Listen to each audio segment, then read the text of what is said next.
യുഗകാലങ്ങളിലൊക്കെയിലും മറവായി സ്ഥിതി ചെയ്തൊരു മർമ്മം, നിർമ്മലയെ കാലത്തികവിൽ നിൻ സവിധം വേളിവായി വന്നു.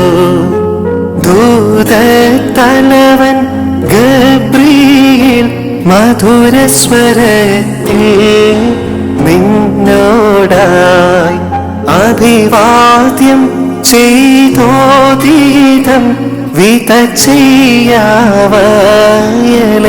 സ്വസ്തി. ആതിർഗാ നാത്താഴമേ മോദി ക്യംബരമെത്തും സോപാനം യാക്കോബു താതൻ ദർശിച്ച വാനേ